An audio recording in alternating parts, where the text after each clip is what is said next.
परित्राणकर्ता प्रभु जीशु ख्रीष्टर पवित्र नाम आपण मानक समस्त को नमस्कार जनाए। ख्रीष्ट सम्मिलित मंडली भुवनेश्वर आनुकूल्य अनुष्ठित होता विशेष ओडिया उपासना को आपण मानक प्रभु जीशु ख्रीष्टर नाम स्वागत करुच्ची। आज उपासना प्रभु आम मान को अनुग्रह करी सुंदर संध्याटी देखिया आम मैंने जानू अगस्ट मास 1 तारिख आम मैंने आरंभ करूँ आज शेष आसी पहुँचीछु। आ प्रभुकर गौरव हो ये शेष दिनटी तांकर आराधनार दिन अटे। आर लोक भाव आम मैंने मंडली मध्य तांकर गृह एकत्रित होइछु। तेबे से प्रभुकर नामर धन्यवाद हो। मास सारा जितेबाला आम मैंने अनाऊ पछकू प्रतिटी दिन तांकर करुणार अनुभव आम मानकर अच्छी। प्रतिटी घटनारे तांकर अलौकिक कार्य को आम मैंने देखीचु। प्रतिटी असुस्थतारे तांकर आश्चर्य शक्ति को मध्य अनुभव करिछु। विभिन्न परिस्थिति दे प्रभु आम मान को कढ़े आनिछन्ति से प्रभुंकर धन्यवाद हो। आसु आम माने से पवित्र परमेश्वरंकर चरण तले निज निज को समर्पण करिबा प्रार्थना करिबा। प्रेममय स्वर्गस्थ पिता तुमर पवित्र नामर धन्यवाद करुअछु। प्रभु तुम्हें स्वर्गर परमेश्वर अट, पृथ्वी तुम्हर पादपीठ अटे। आज से ही पादपीठ रे तुम नाम ख्यात तुमर लोक भाव परिचित तुमर संतान संतति माने आम माने एकत्रित होइछु तुमर चरण वंदना करिबा पाई, तुमर पूजा आराधना करिबा पाई। प्रभु आम माने धन्यवाद करू। तुम्हें सत्य आउ जीवंत परमेश्वर अट। प्रभु सबकिछिर स्रष्टा तुम्हें अट। आम्मान को ही तुम्हें गढ़ी अच्छ प्रभु। पुणी आम्मान को मध्य मुक्तिर मूल्य दे किणी अच्छ, निजर करी अच्छ। सेथिपाई धन्यवाद करुचु। धन्यवाद करुचु तुमर विश्वस्तता पाई। मासर आरंभरू मासर शेष दिन पर्यंत किड़ी प्रेमरे किड़ी धैर्य धरी प्रभु तुम्हें आम्मान को प्रतिपालन करिच, जत्न नहींच, पथ कढ़े आनीच, साहाଯ୍य करिच, सुरक्षा देइच। प्रभु आम मानकर अभाव सकल पूरण करिच। आश्चर्य भाव आम मान को उद्धार करिच, मुक्त करिच, समस्यार समाधान करिच। बेमार पड़िबा समय तुमर सुस्थतार अनुग्रह प्रभु आम मान को उठेइच। आम मानकर शज्या को परिवर्तन करिच। तुमर गौरव करचु, प्रशंसा करुचु। शत्रु शैतानर केते जे फांद थिला, लुकायत चक्रांत सब थिला, से सबुरु आम मान को मुक्त करिअछ। बाहर को गलु, भीतर को आसिलु प्रभु सब प्रकार झुंटिबार विषय ठारू तुम आम मान को रक्षा करिअछ। आम मानकर चरण पत्थर रे बाजी नाही प्रभु। तुमर दूत मानकर छाउणी पाई आम माने धन्यवाद करुअछु। दिवारात्र तुमर आखिर पता पड़िला नाही आम मान को रक्षा करने निमंते धन्यवाद दौचु। केते प्रेमी ईश्वर तुम्हें अट प्रभु। तुम चरण तले षष्टांग प्रणिपात करुअछु, तुमर उपासना करुअछु, तुमर जय जयकार करुअछु प्रभु। से ऊर्ध्व स्थान रे अहरह तुमर उपासना आराधना हुए एवं निचस्थ पृथ्वी रे मध्य आज दिन रे तुमर रक्तकृत लोक माने विभिन्न स्थान रे सकाळ बेला रे उपासना करिअछन्ति। ए अपराह्न समय मध्य अनेक स्थान रे उपासना होउछि। संध्या काल रे मध्य विभिन्न स्थान रे विशेष उपासना सब अनुष्ठित हब। प्रत्येक स्थान रे तुमर दिव्य उपस्थिति तुम्हें दे तुमर आश्रित लोक मान को आशीर्वाद करिअछ। एबे भी करिब, परे मध्य करिब। सेथिपाई धन्यवाद करुछु। आज उपासनार आरंभरू शेष पर्यंत सब विषयर भार तुम हस्तरे समर्पण करुछु। आमने निज निज को ही समर्पण करुछु। तुमर उपासना करिबा पाई आसीछु प्रभु। सत्य रे आत्मा रे पवित्रतार सौंदर्य रे अंतरर सहित तुमर उपासना करिबा पाई प्रत्येक को तुमर आत्मांकर सहायता दियो। हे पवित्र आत्मा आम मानकर गहन रे तुम्हें विचरण कर। स्वच्छंद भाव रे तुम्हें गमनागमन कर। कहार कौन आवश्यकता अच्छी तुम्हें जानुच, तदनुसार तुम्हें कार्य कर। तुमर वाक्य पठाई आम मान को सुस्थ कर, संशोधन कर, शक्तियुक्त कर। प्रभु आम मान को संजीवित कर बोली प्रार्थना करुअछु। प्रभु आरंभरू शेष पर्यंत समस्त भार तुमको दौछु। सकाळ उपासनारे तुमर प्रिय दास मान को आम मानकर शाखा मंडली मानकरे एवं ठारो इंग्राजी उपासनारे व्यवहार करियछ। ए अपराह्न उपासनारे मध्य तुमर भक्त दास प्रताप भाई को मध्य तुमरी आत्मांकर शक्ति रे पूर्ण करी व्यवहार कर। जहाँ आम मान को तुम्हें कहवाई चाहूँच प्रभु ताहा आम मान को तुम्हें कह। आम मैंने धन्यवाद दूचु वर्तमान पर्यंत आमर मंडलीर सुसमाचार संगीत दल को तुम्हें व्यवहार कल। उपासना आराधनार संगीत रे सेथिपाई धन्यवाद करुचु। अवशिष्ट कार्य मध्य तुम्हें से सहायता दियो। सब गौरव तुमको दौचु। जेते ठारे उपस्थित अच्छंती पुणी ऑनलाइन रे जो माने जोग देइछंती समस्त को आशीर्वाद कर। प्रभु जीशु ख्रीष्टंकर पवित्र नाम रे एई प्रार्थना उत्सर्ग करूअछु। आमेन। आसु आमे प्रभुकर महिमार निमंते ठिया ही जीवा से गीतटी बोलिबा। प्रसन्न बदने जीशु मोठारे करुणा कर। सुसमाचार संगीत दल आम को कढ़ई नेबे। आम से सांगे स्वर मिले ये गीतटी बोलिबा।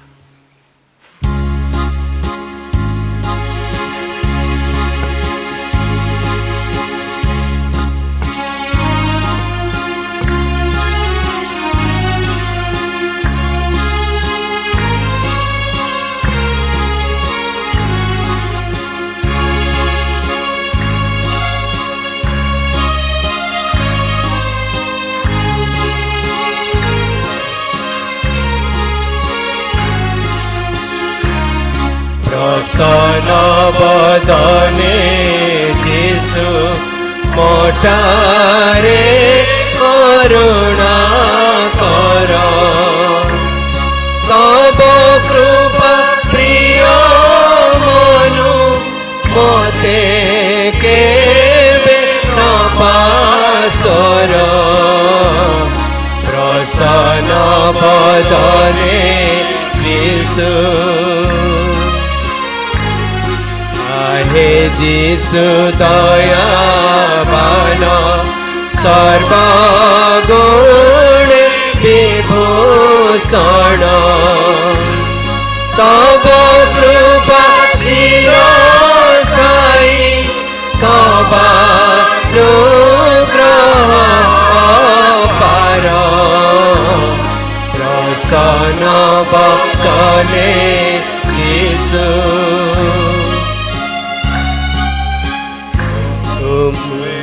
करुणा सिंधु प्राणकार कृपा बिंदु।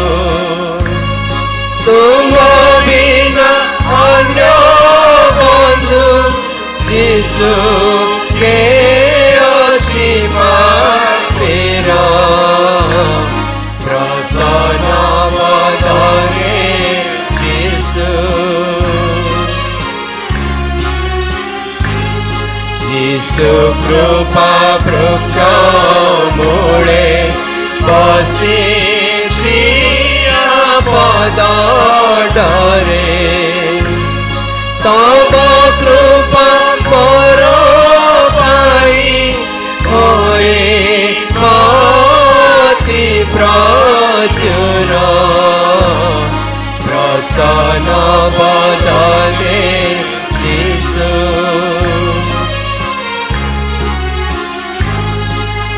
हे जीशु प्रेम सिंधु हुआ तुमे मोर बंधु। उपकारी दुर्ग हुआ विपद समय मोर।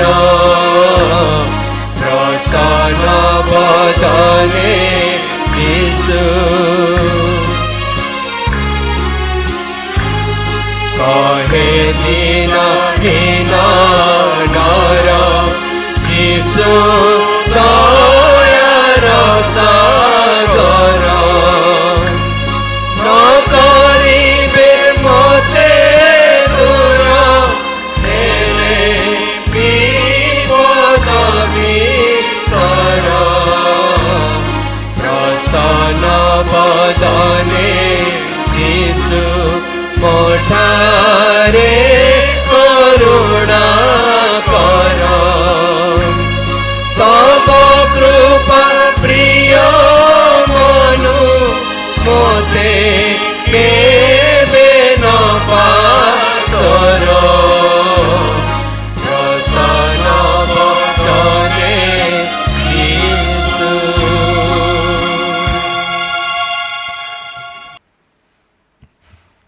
ଆଜିର ଧ୍ୟାନ ନିମନ୍ତେ ଈଶ୍ୱରଙ୍କର ବାକ୍ୟରୁ ଯେଉଁ ଅଂଶଟି ମନୋନୀତ କରାଯାଇଛି ତାହା ଆପଣମାନେ ପାଇବେ ଲୁକ ଲିଖିତ ସୁସମାଚାର ତାର 16 ଅଧ୍ୟାୟ ଆମମାନେ ପଢ଼ିବା 19 ପଦରୁ ଅଧ୍ୟାୟର ଶେଷ ପର୍ଯ୍ୟନ୍ତ 31 ପଦର ଶେଷ ପର୍ଯ୍ୟନ୍ତ। ଲୁକ ଲିଖିତ ସୁସମାଚାର 16 ଅଧ୍ୟାୟ 19 ପଦରୁ 31 ପଦ ପର୍ଯ୍ୟନ୍ତ। Gospel according to St. Luke chapter 16 beginning from verse number 19 till end of verse 31। ଜଣେ ଧନୀ ଲୋକ ଥିଲା। ସେ ବହୁମୂଲ୍ୟ ବସ୍ତ୍ର ପିନ୍ଧି ମହା ଆଡ଼ମ୍ବରରେ ପ୍ରତିଦିନ ଆମୋଦ ପ୍ରମୋଦ କରୁଥିଲା। କିନ୍ତୁ ତାହାର ଫାଟକ ପାଖରେ ଲାଜାର ବୋଲି ଜଣେ ଭିକାରୀ ପଡ଼ି ରହିଥିଲା। ତାର ଦେହଯାକ ଘା ଭର୍ତ୍ତି ହୋଇଥିଲା।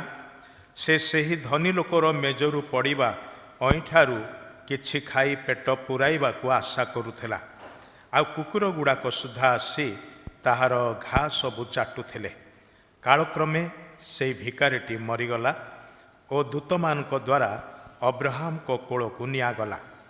ପରେ ସେହି ଧନୀ ଲୋକ ମଧ୍ୟ ମରିଗଲା ଓ ସମାଧି ପାଇଲା।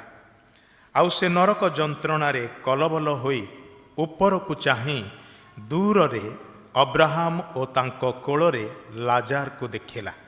ସେଥିରେ ସେ ଡାକି କହିଲା, ହେ ପିତା ଅବ୍ରାହମ, ମୋତେ ଦୟାକରି ଲାଜାରକୁ ପଠାଇ ଦିଅନ୍ତୁ, ଯେପରି ସେ ପାଣିରେ ଆପଣା ଅଙ୍ଗୁଳିର ଟିପ ବୁଡ଼ାଇ ମୋର ଜିଭକୁ ଥଣ୍ଡା କରେ, କାରଣ ମୁଁ ଏହି ନିଆଁରେ କଲବଲ ହେଉଅଛି।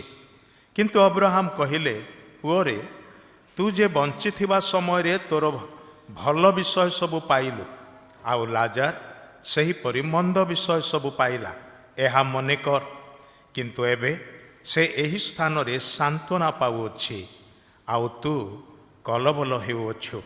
ତାହା ଛଡ଼ା ତୁମ ଆମ ମଧ୍ୟରେ ଅତି ବୃହତ୍ ବ୍ୟବଧାନ ଅବସ୍ଥିତ, ଯେପରି ଯେଉଁମାନେ ଏ ସ୍ଥାନରୁ ତୁମ୍ଭମାନଙ୍କ ନିକଟକୁ ଯିବା ପାଇଁ ଇଚ୍ଛା କରନ୍ତି ସେମାନେ ଯାଇପାରନ୍ତି ନାହିଁ, ପୁଣି ସେ ସ୍ଥାନରୁ କେହି ଆମ୍ଭମାନଙ୍କ ନିକଟକୁ ପାର ହୋଇ ଆସିପାରନ୍ତି ନାହିଁ। ସେଥିରେ ସେ କହିଲା, ହେ ପିତା, ତାହେଲେ ମୁଁ ଆପଣଙ୍କୁ ଅନୁରୋଧ କରୁଅଛି, ତାହାକୁ ମୋର ପିତାଙ୍କ ଗୃହକୁ ପଠାନ୍ତୁ, କାରଣ ମୋହର 5 ଭାଇ ଅଛନ୍ତି। ସେମାନେ ମଧ୍ୟ ଯେପରି ଏହି ଯନ୍ତ୍ରଣାମୟ ସ୍ଥାନକୁ ନ ଆସନ୍ତି, ସେଥିପାଇଁ ସେ ସେମାନଙ୍କ ନିକଟରେ ସାକ୍ଷ୍ୟ ଦେବ। କିନ୍ତୁ ଅବ୍ରାହମ କହିଲେ, ସେମାନଙ୍କ ନିକଟରେ ମୋଶା ଓ ଭାବବାଦୀମାନଙ୍କ ଧର୍ମଶାସ୍ତ୍ର ଅଛି, ସେମାନେ ସେମାନଙ୍କର କଥା ଶୁଣନ୍ତୁ। ସେଥିରେ ସେ କହିଲା, ହେ ପିତା ଅବ୍ରାହମ, ତାହା ଯଥେଷ୍ଟ ନୁହେଁ। ମାତ୍ର ଯଦି ମୃତମାନଙ୍କ ପାଖରୁ ଜଣେ ସେମାନଙ୍କ ନିକଟକୁ ଯିବ, ତାହେଲେ ସେମାନେ ମନ ପରିବର୍ତ୍ତନ କରିବେ। କିନ୍ତୁ ସେ ତାହାକୁ କହିଲେ, ଯଦି ସେମାନେ ମୋଶା ଓ ଭାବବାଦୀମାନଙ୍କର କଥା ନ ଶୁଣନ୍ତି, ତାହେଲେ ମୃତମାନଙ୍କ ମଧ୍ୟରୁ ଜଣେ ପୁନରୁତ୍ଥିତ ହେଲେ ସୁଦ୍ଧା ସେମାନେ ପରାମର୍ଶ ଗ୍ରହଣ କରିବେ ନାହିଁ।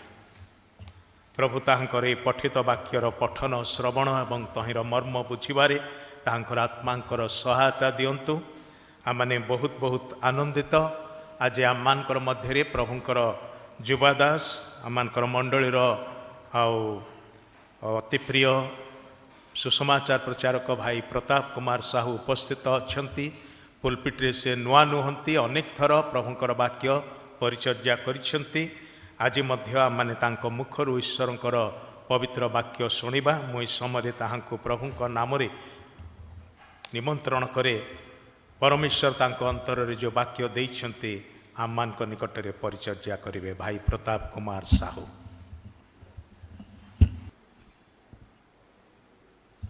Praise the Lord. Praise the Lord. ଯେଉଁମାନଙ୍କୁ ନିଦ ଲାଗୁଛି କିମ୍ବା ଶୋଇପଡ଼ିଛନ୍ତି ତାହେଲେ କୁହନ୍ତୁ ପ୍ରେଜ୍ ଦ ଲର୍ଡ। ବହୁତ ବହୁତ ଧନ୍ୟବାଦ। ପ୍ରଭୁଙ୍କ ନାମ ଧନ୍ୟବାଦ ହେଉ। ମୋତେ ଏକ ସୁନ୍ଦର ସୁଯୋଗ ପ୍ରଭୁ ଏହି ସ୍ଥାନରେ ଛିଡ଼ା କରାଇଛନ୍ତି। ପୁଲପିଟ୍ କମିଟିକୁ ବହୁତ ବହୁତ ଧନ୍ୟବାଦ ଦିଏ। ସେମାନେ ପ୍ରାର୍ଥନାର ସହିତ ଆଜି ଦିନରେ ଆଉ ଈଶ୍ୱରଙ୍କର ବାକ୍ୟକୁ ପରିଚର୍ୟା କରିବା ନିମନ୍ତେ ମୋତେ ମନୋନୀତ କରିଛନ୍ତି। ମୁଁ ବିଶେଷ କରି ପୁଲପିଟ୍ କମିଟି ଏବଂ ପାଳକମାନଙ୍କୁ ମଧ୍ୟ ମୁଁ ଧନ୍ୟବାଦ ଦେଉଛି। ଆଉ ସମସ୍ତଙ୍କୁ ମୁଁ ପ୍ରଭୁ ଯୀଶୁଙ୍କ ନାମରେ ନମସ୍କାର କରୁଛି।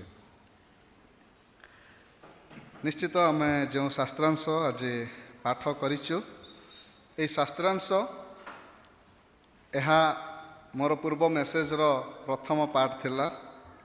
ତେବେ ଏଇ ଗୋଟିଏ ଶାସ୍ତ୍ରାଂଶକୁ ମୁଁ ଏଇ ଦିନମାନଙ୍କରେ ବହୁତ ଥର ମୋତେ ବାରମ୍ବାର ଏଇଟା ଆସୁଛି ମୋର ମନକୁ ଯେ ଆଜିର ଜଗତରେ ଲୋକମାନେ କେବଳ ଏଇ ଜଗତକୁ ଫୋକସ୍ କରୁଛନ୍ତି, ଏଇ ଜୀବନକୁ ଫୋକସ୍ କରୁଛନ୍ତି।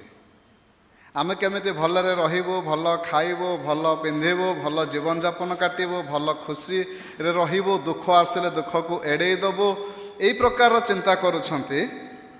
କିନ୍ତୁ ତାହା କେତେ ଦିନ? ତେଣୁକରି ଏହି ଶାସ୍ତ୍ରାଂଶକୁ ନେଇକି ଆଜି ମଧ୍ୟ ଆଉ ଏହା ମୋର ପାର୍ଟ 2 ବୋଲି ମୁଁ ଭାବେ।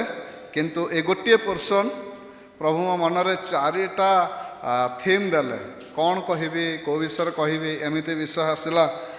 ତେବେ ମୁଁ କହିଲି ନାହିଁ, ଆଉ ଚିନ୍ତା କଲି ଯାହା ବି ଆସିଛି ସବୁ ଆଜି କହିଦେବି, କାହିଁକିନା କିଛି ଗ୍ୟାରେଣ୍ଟି ନାହିଁ କାଲିକି ଆମମାନଙ୍କର କ'ଣ ହେବ।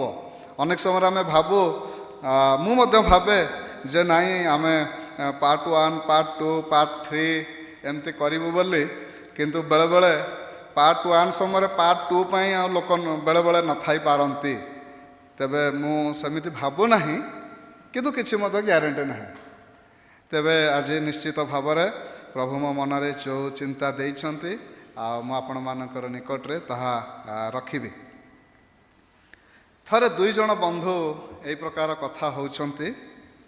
ଏ ବୋଲି ଜଣେ ବ୍ୟକ୍ତି, ସିଏ ବି ବୋଲି ଜଣେ ବନ୍ଧୁଙ୍କୁ ପଚାରୁଛନ୍ତି, ଆଚ୍ଛା ବନ୍ଧୁ, ମୋତେ ଗୋଟିଏ କଥା କୁହ, ମୋର ସବୁବେଳେ ମୁଁ କେମିତି ଉତ୍ସାହିତ ହେବି, ଆଉ ସବୁବେଳେ ମୁଁ କେମିତି ଆତ୍ମିକ ଭାବରେ ବଢ଼ିବି, ଆଉ ମୁଁ କେବେ କେମିତି ଗର୍ବ କରିବି ନାହିଁ। ମୋତେ ଗୋଟେ ୱାର୍ଡ଼ କୁହ, ମୁଁ ଯେମିତିକି ମୋର ଘରର ସବୁଆଡ଼େ ମୁଁ ମାରିବି, ଆଉ ସେ ୱାର୍ଡ଼କୁ ଦେଖିଲେ ମୋର ବାରମ୍ବାର ମୁଁ କ'ଣ ହେବି ନା ଖୁସି ହେବି, କିମ୍ବା ବେଶୀ ଖୁସି ହେଲା ବେଳେ ତାକୁ ମଧ୍ୟ ନିୟନ୍ତ୍ରଣ କରିବି। ତେବେ ସେ ଏ ଜଣକ କହିଲେ, ହଉ ଠିକ୍ ଅଛି, ମୁଁ ଗୋଟେ ୱାର୍ଡ଼ କହୁଛି, ତୁମେ ତୁମର ଘରର ସବୁଆଡ଼େ ଲଗାଅ, ତୁମର ବେଡ଼ରୁମ୍ରେ ଲଗାଅ, ତୁମର ଡ୍ରଇଂ ରୁମ୍ରେ ଲଗାଅ, ତୁମର ବାଥରୁମ୍ରେ ଲଗାଅ, ଯେଉଁଠି ଯେଉଁଠି ତୁମେ ଗମନାଗମନ କରୁଛ ଲଗାଅ। ତେବେ ସେ କହିଲେ ୱାର୍ଡ଼ଟି କ'ଣ ନା, ୱାର୍ଡ଼ଟି, ଏଇ ଶବ୍ଦଟି ହେଉଛି ଏହା ମଧ୍ୟ ଦିନେ ଚାଲିଯିବ। ସେ କହିଲା ଏଇଟା କି ପ୍ରକାର ୱାର୍ଡ଼? ସେ କହିଲା ତମେ ମୋତେ ପଚାରିଲ, ମୁଁ ତୁମକୁ କହିଲି, ପୁଣି ମୋତେ ଆଉ ପ୍ରଶ୍ନ ପଚାରିବ କି? ତମେ ଲେଖ, ଦେଖିବ ତମେ ମୋତେ କିଛି ମାସ ପରେ ଆସିକି କହିବ। ତେବେ ଏଇ ଯେଉଁ ବି ଜଣକ ଘରକୁ ଗଲେ, ପ୍ରିଣ୍ଟ ଆଉଟ୍ ବାହାର କଲେ, 4-5ଟି ବାହାର କରିକି ବେଡ଼ରୁମ୍ରେ ଗୋଟେ ଲଗେଇଲେ, ଏହା ମଧ୍ୟ ଦିନେ ଚାଲିଯିବ। ବାଥରୁମ୍ରେ ମଧ୍ୟ ଗୋଟେ ଲଗେଇଲେ, ଡ୍ରଇଂ ରୁମ୍ରେ ଲଗେଇଲେ, କିଚେନ୍ରେ ଲଗେଇଲେ, ସବୁଆଡ଼େ ଲଗେଇଲେ। ଦିନେ ଏ ପ୍ରକାରର ଗୋଟେ ସମୟ ଆସିଲା, ବହୁତ ଅସୁସ୍ଥ ଦେଇକି ସେ ଗଲେ, ଆଉ ଶୋଇଛନ୍ତି, ବହୁତ କଷ୍ଟ ପାଉଛନ୍ତି। ହଠାତ୍ ସେ ବେଡ଼ରୁମ୍ରେ ସେ ୱାର୍ଡ଼ଟିକୁ ଦେଖିଲେ, ସେ ଶବ୍ଦଟିକୁ ଦେଖିଲେ, ଆଉ ସେଇଠୁ ପଢ଼ିକି ନିଜକୁ ଉତ୍ସାହିତ କଲେ ଯେ ଏଇ ରୋଗ ମଧ୍ୟ ଦିନେ ଚାଲିଯିବ। ସେ ତାପରେ କହିଲେ, ଆଚ୍ଛା ଏଇ ଶବ୍ଦର ଅର୍ଥ ମୁଁ ଏବେ ବୁଝିଲି। ତାପରେ ଦିନେ ଏମିତି ଆସିଲା, ଗୋଟେ ପରିବାରରେ ଗୋଟେ ବହୁତ ବଡ଼ ସମସ୍ୟା ଆସିଲା। ଏଇ ସମସ୍ୟା ଯେତେବେଳେ ଆସିଲା, କ'ଣ କରିବେ, ଆକୁ ଫୋନ୍ ତାକୁ ଫୋନ୍, ସମସ୍ୟାକୁ ସମାଧାନ କରିବା ପାଇଁ ବହୁତ ଚେଷ୍ଟା କରୁଛନ୍ତି, କ'ଣ କରିବେ। ହଠାତ୍ ପୁଣି ମାନେ ଏମିତି ଅସ୍ତବ୍ୟସ୍ତ ହେଉଥିଲା ବେଳେ ପୁଣି ଡ୍ରଇଂ ରୁମ୍ରେ ବସିଛନ୍ତି, ଆଉ ନଜର ଆସିଗଲା ଏହା ମଧ୍ୟ ଦିନେ ଚାଲିଯିବ। ତାପରେ ଏମିତି ରୋଗ ବି ଚାଲିଗଲା, ସମସ୍ୟା ବି ଚାଲିଗଲା। ତେବେ ତାଙ୍କର ସୁଖର ସମୟ ଆସିଲା, ଆଉ ବହୁତ ତାଙ୍କର ଆଉ କିଛି ସେଇ ପ୍ରକାର ରୋଗ ନାହିଁ, କିମ୍ବା ଦୁଃଖ ନାହିଁ, ସମସ୍ୟା ନାହିଁ। ଆଉ ଗୋଟେ ଟାଇମ୍ ଆସିଲା, ବହୁତ ସିଏ ଖାଲି ସୁଖ ବଢ଼ିଲା, ଆଉ ବହୁତ ଧନ ବି ବଢ଼ିଲା। ତାପରେ ଏମିତି ହଉ ଦିନେ ତାଙ୍କର ହଠାତ୍ ସେଇ ୱାର୍ଡ଼କୁ ଧ୍ୟାନ ଆକର୍ଷଣ କଲା, ଆଉ ସେ ୱାର୍ଡ଼ଟିକୁ ମଧ୍ୟ ପଢ଼ିକି ସେ ମଧ୍ୟ ଦେଖୁଛନ୍ତି, ଆଉ ସେ ୱାର୍ଡ଼ ତାଙ୍କୁ, ସେ କାନ୍ଥ ତାଙ୍କୁ କହୁଛି, ତାଙ୍କର ମୁହଁକୁ ଏହା ମଧ୍ୟ ଦିନେ ଚାଲିଯିବ। ସେ ସାଙ୍ଗେ ସାଙ୍ଗେ ଡାଉନ୍ ହେଇଯାଇକି ସେ ଯେଉଁ ଏକ୍ସାଇଟେଡ଼୍ ଥିଲେ ସେ କହିଲେ ସତ କଥା, ଏହା ମଧ୍ୟ ଦିନେ ଚାଲିଯିବ। ତେବେ ଆଜି ମଧ୍ୟ ନିଶ୍ଚିତ ଭାବରେ ଏଇ ଯେଉଁ ଶାସ୍ତ୍ରାଂଶ ଆଜିର ପରିସ୍ଥିତିରେ ଆମେ ଯେମିତି ଥାଉ ନା କାହିଁକି ଆମମାନଙ୍କ ଜୀବନରେ ଅନେକଙ୍କର ଜୀବନରେ ପ୍ରଭୁ ପ୍ରାଚୁର୍ଯ୍ୟତା ଦେଇଛନ୍ତି, ଅନେକଙ୍କର ଜୀବନରେ ଦାରିଦ୍ର୍ୟତା ଦେଇଛନ୍ତି, ଅନେକଙ୍କର ଜୀବନରେ ସୁଖ ଦେଇଛନ୍ତି, ଅନେକଙ୍କର ଜୀବନରେ ଦୁଃଖ ବି ଦେଇଛନ୍ତି, ଅନେକଙ୍କ ଜୀବନରେ ସମସ୍ୟା ବି ଅଛି, ଅନେକଙ୍କର ଜୀବନରେ ଅଭାବ ବି ଅଛି, ଅନେକ ଖାଇବା ପାଇଁ ଷ୍ଟ୍ରଗଲ୍ କରୁଛନ୍ତି, ଅନେକଙ୍କର ଖାଇବା ଫୋପଡ଼ା ମଧ୍ୟ ହେଉଛି। କିନ୍ତୁ ଏ ଜଗତରେ ଯାହା ବି ଥାଉ ନା କାହିଁକି କୌଣସି ବିଷୟରେ ସ୍ଥିର ନୁହଁ, ସବୁକିଛି ଚାଲିଯିବ। ତେବେ ଏହି ସ୍ଥାନରେ ଯାହା ଆଜି ଆମେ ପଢ଼ିଲୁ ଏହି ଶାସ୍ତ୍ରାଂଶ ଆମେ ଆଜି ତାକୁ ଧ୍ୟାନ କରିବା ଅଳ୍ପ ସମୟ, କିନ୍ତୁ ଆଜି ଗଲା ପରେ ମଧ୍ୟ ଆମେ ଏହି ଶବ୍ଦଟାକୁ ଯଦି ଆମେ ମନରେ ରଖିବା ତାହେଲେ ନିଶ୍ଚିତ ଆପଣ ଦେଖିବେ ଦୁଃଖ ଥିଲାବେଳେ ଉତ୍ସାହିତ ହେବେ, ସମସ୍ୟା ଥିଲାବେଳେ ଆପଣ ଉତ୍ସାହିତ ହେବେ, ବେଶୀ କିଛି ଆସିଲା ବେଳେ ମଧ୍ୟ ଆପଣ ବାଲାନ୍ସ ଆସିଯିବେ, କଣ୍ଟ୍ରୋଲ ଆସିଯିବେ, ଆପଣ ବେଶୀ ଏକ୍ସାଇଟେଡ଼୍ ହେବେ ନାହିଁ। ତେବେ ଏହି ପ୍ରକାର ଭାବରେ ଏହି ଶାସ୍ତ୍ରାଂଶକୁ ଆମେ ଆଗକୁ ଅଧ୍ୟୟନ କରିବା। ଏହି ଜଗତରେ କୌଣସି ବିଷୟ ସ୍ଥାୟୀ ନୁହେଁ। ଆପଣଙ୍କ ପାଖରେ ଯାହା ବି ଅଛି, ଘର ଅଛି, ଗାଡ଼ି ଅଛି, ଧନ ଅଛି, ସୁନା ଅଛି, ରୂପା ଅଛି, ଯାହା ବି ଥାଉ ନା କାହିଁକି ଏ ଜଗତରେ କୌଣସି ବିଷୟ ସ୍ଥାୟୀ ନୁହେଁ। ଦୁଇ ପ୍ରକାର ବ୍ୟକ୍ତିଙ୍କୁ ଆମେ ଏହି ଘଟଣାରେ ଦେଖୁଛୁ। ଆଉ ପ୍ରଭୁ ଯୀଶୁ ଏହା ଗୋଟେ ମୃତ୍ୟୁ ପରର ଜୀବନ ବିଷୟ ଯେଉଁ ଗୁରୁତ୍ୱ, ସେଇ ବିଷୟରେ ଏହାକୁ ଉଦାହରଣ ସ୍ୱରୂପ ନେଇ ଆଉ ଏ ଜଗତର ଦୁଇ ପ୍ରକାର ବ୍ୟକ୍ତିଙ୍କୁ ପ୍ରଭୁ ଯୀଶୁ ନେଲେ ଆଉ ଉଦାହରଣ ସ୍ୱରୂପ ସବୁ ପ୍ରକାର ଲୋକମାନଙ୍କୁ ଏହା ଶିକ୍ଷା ଦେଲେ। ଦୁଇ ପ୍ରକାରର ଲୋକ, ଆଉ ଜଣେ ହେଉଛନ୍ତି ଧନୀ ବ୍ୟକ୍ତି, ଆଉ ଜଣେ ହେଉଛନ୍ତି କୁହନ୍ତୁ ଲାଜାରର ପୋଜିସନ୍ ହେଉଛି କ'ଣ ନା ଭିକାରୀ। ଜଣେ ଧନୀ ବ୍ୟକ୍ତି, ଏଇ ଧନୀ ବ୍ୟକ୍ତିଙ୍କର ଜୀବନରେ ଯଦି ବାକ୍ୟକୁ ଆମେ ଟିକେ ଦେଖିବା, ଧନୀ ବ୍ୟକ୍ତିଙ୍କ ବିଷୟରେ ଲେଖା ହେଉଛି ତାଙ୍କର ବହୁତ ଧନ ଥିଲା, ସେ ବହୁମୂଲ୍ୟ ବସ୍ତ୍ର ପିନ୍ଧୁଥିଲେ, 19 ପଦ, ମହା ଆଡ଼ମ୍ବରରେ ପ୍ରତିଦିନ ଆମୋଦ ପ୍ରମୋଦ କରୁଥିଲେ। ହେଇପାରେ ତାଙ୍କ ଜୀବନରେ ଦୁଃଖ କ'ଣ ସେ ଜାଣିନାହାନ୍ତି, ସମସ୍ୟା କ'ଣ ଜାଣିନଥିବେ, ସବୁବେଳେ ଖୁସି, ସବୁବେଳେ ଆନନ୍ଦ, ସବୁବେଳେ ଆମୋଦ ପ୍ରମୋଦ, ସବୁବେଳେ ଏଣ୍ଟରଟେନମେଣ୍ଟ, ସବୁବେଳେ ପ୍ଲେଜର, ସବୁବେଳେ ପଜିଟିଭ। ହେଇପାରେ ନେଗେଟିଭ କେବେ ଆସିନଥାଇପାରେ, କିମ୍ବା ଆସିଥିଲେ ବି ତାଙ୍କ ପାଖରେ ବହୁତ ଧନ ଅଛି, ସେ ଧନକୁ ଫୋପାଡ଼ିକି ସେ ସବୁର ସମାଧାନ କରିଦେଇ ଥାଇପାରନ୍ତି। ଏବଂ ଆଉ କ'ଣ ଥିଲା ନା 25 ପଦ ଯଦି ଦେଖିବା, 25 ପଦରେ ମଧ୍ୟ ଲେଖାଯାଉଛି ସେ ବଞ୍ଚିଥିବା ସମୟରେ ସବୁ ଭଲ ବିଷୟ ପାଇଲା, ମହା ଆଡ଼ମ୍ବରରେ ଲକ୍ଜରିୟସ୍ ଲାଇଫ୍। ଆଜି ବି ପ୍ରଭୁ ଆମମାନଙ୍କର ଅନେକଙ୍କର ଜୀବନରେ ସେଇ ସୁଯୋଗ ଦେଇଛନ୍ତି, ଲକ୍ଜରିୟସ୍ ଲାଇଫ୍ ଦେଇଛନ୍ତି। ମହା ଆଡ଼ମ୍ବରରେ ଅନେକ ଆଜି ଜୀବନ କାଟୁଛନ୍ତି, ତାହା ଆମେ ଅନେକ ନାଇଁ ମଧ୍ୟ କରିପାରିବୁ ନାହିଁ। କିନ୍ତୁ ଅନେକ ଆଜି ଦାରିଦ୍ରତା ଅବସ୍ଥା ଦେଇକି ଯାଉଛନ୍ତି, ଖାଇବା ନିମନ୍ତେ ମଧ୍ୟ ପରିଶ୍ରମ କରୁଛନ୍ତି, ଷ୍ଟ୍ରଗଲ୍ କରୁଛନ୍ତି, ପିନ୍ଧିବା ନିମନ୍ତେ ମଧ୍ୟ ଷ୍ଟ୍ରଗଲ୍ କରୁଛନ୍ତି, ଦୁଃଖ କଷ୍ଟ ଦେଇକି ମଧ୍ୟ ଯାଉଛନ୍ତି। କିନ୍ତୁ ଦୁଇ ଜଣଙ୍କର ଜୀବନକୁ ଦେଖନ୍ତୁ, ଏଇ ଦୁଇ ଜଣଙ୍କର ଜୀବନ କାହାର ମଧ୍ୟ ଏଇ ପୃଥିବୀରେ ସ୍ଥାୟୀ ହେଲା ନାହିଁ। ଆମେ ଗୋଟିଏ ଜିନିଷକୁ ମନେ ରଖିବା ଯେ ଆଜିର ଶାସ୍ତ୍ରାଂଶ ଯାହା ଆମମାନଙ୍କୁ ପରମେଶ୍ୱର କଥା କହିବାକୁ ଯାଉଛନ୍ତି, ଏଇ ଜଗତରେ ଆମେ କେମିତି ରହୁଛୁ, କେଉଁଠି ରହୁଛୁ, କି ପ୍ରକାର ଜୀବନ କାଟୁଛୁ, ତାହା ଗୁରୁତ୍ୱପୂର୍ଣ୍ଣ ନୁହଁ, ମାତ୍ର ଆମର ମୃତ୍ୟୁ ପରର ଯେଉଁ ଜୀବନ ତାହା ହେଉଛି ଗୁରୁତ୍ୱପୂର୍ଣ୍ଣ। ଗୋଟେ ବିଷୟ ଚିନ୍ତା କରନ୍ତୁ, ମନୁଷ୍ୟ ବଳ ସକାଶୁ ବାଇବେଲରେ ଲେଖା ଅଛି 70 କିମ୍ବା 80 ବର୍ଷ ବଞ୍ଚିବ, କିନ୍ତୁ ତାପରେ ମନୁଷ୍ୟର ଆତ୍ମା ଅନନ୍ତ କାଳର କୌଣସି ନିର୍ଦ୍ଦିଷ୍ଟ ବୟସ ସୀମା ଦିଆଯାଇ ନାହିଁ। କିନ୍ତୁ ମୁଁ ଯଦି ଆପଣଙ୍କୁ ଏ ପ୍ରକାର ଗୋଟେ ଉଦାହରଣ ସ୍ୱରୂପ କହିବି ଯେ 1000 ବର୍ଷ ବୋଲି କହିବି, କିନ୍ତୁ 1000 ବର୍ଷ ମନରେ ନିଅନ୍ତୁ ନାହିଁ। ଯଦି 70 ବର୍ଷ ଆପଣ ପୁରା ଶାନ୍ତିରେ, ଆନନ୍ଦରେ, ଆମୋଦ ପ୍ରମୋଦରେ, ପୁରା ଖୁସିରେ ରହିବେ, ଆଉ 1000 ବର୍ଷ ଆପଣ ଦୁଃଖରେ ରହିବେ, କେହି ମଧ୍ୟ ଏଇ 70 ବର୍ଷର ଲାଇଫକୁ ପସନ୍ଦ କରିବେ ନାହିଁ। କିମ୍ବା ଯଦି 70 ବର୍ଷ ଦୁଃଖ ପାଇବେ, କଷ୍ଟ ପାଇବେ, ସମସ୍ୟା ଦେଇକି ଯିବେ, ରୋଗ ଆସିବ, ଅଭାବ ଆସିବ, ଖାଇବା ନଥିବ, କିନ୍ତୁ 1000 ବର୍ଷ ପର୍ଯ୍ୟନ୍ତ ଆପଣ ଆନନ୍ଦରେ ରହିବେ, ତାହେଲେ ଆପଣ ବାଛିବେ ଯେ 70 ବର୍ଷ ମୁଁ ଦୁଃଖ କଷ୍ଟ ପଛେ ରହିବି, କିନ୍ତୁ 1000 ବର୍ଷ। କିନ୍ତୁ ଆପଣ ମନେ ରଖନ୍ତୁ, ଏହା 1000 ବର୍ଷ ମଧ୍ୟ ନୁହଁ, ଅନନ୍ତ କାଳ, ତାହା ଆଉ ସରିବ ନାହିଁ। ତେବେ ଏହି ପ୍ରକାର ଭାବରେ ଦୁଇ ପ୍ରକାରର ବ୍ୟକ୍ତିଙ୍କ ବିଷୟରେ ଦେଖୁଛୁ। ଜଣେ ବଞ୍ଚିଥିବା ସମୟରେ ବହୁତ ଭଲ ବିଷୟ ପାଉଛନ୍ତି, ପୁରା ଖୁସି, ପୁରା ଆନନ୍ଦ, ଆମୋଦ ପ୍ରମୋଦ, ମହା ଆଡ଼ମ୍ବରରେ, କିନ୍ତୁ ଆଉ ଜଣଙ୍କର ଦୁଃଖ ଉପରେ ମଧ୍ୟ ଦୁଃଖ, ଦେହଯାକ ଘା ହେଇଯାଇଥିଲା ବୋଲି ବାକ୍ୟରେ ଲେଖାଯାଉଛି।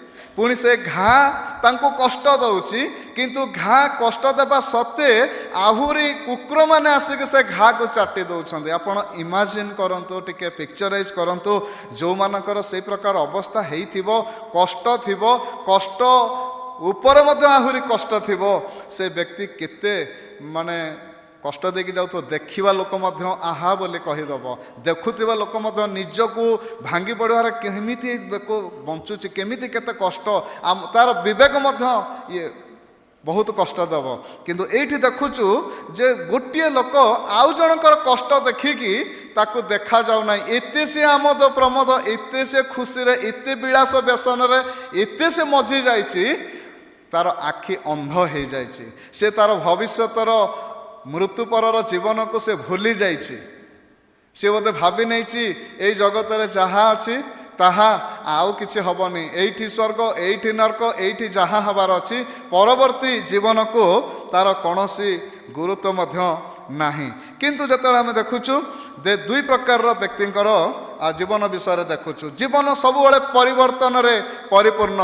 ଧନ ହେଉ, ସ୍ୱାସ୍ଥ୍ୟ ହେଉ, ସ୍ଥିତି ହେଉ, ଦୁଃଖ ଭୋଗ ହେଉ, ଏସବୁ କ୍ଷଣସ୍ଥାୟୀ। ଆଜି ଯଦି ପୋଜିସନ୍ ଅଛି ତାହା ମଧ୍ୟ କ୍ଷଣସ୍ଥାୟୀ, ଆଜି ଯଦି ପାୱାର ଅଛି ତାହା ମଧ୍ୟ କ୍ଷଣସ୍ଥାୟୀ।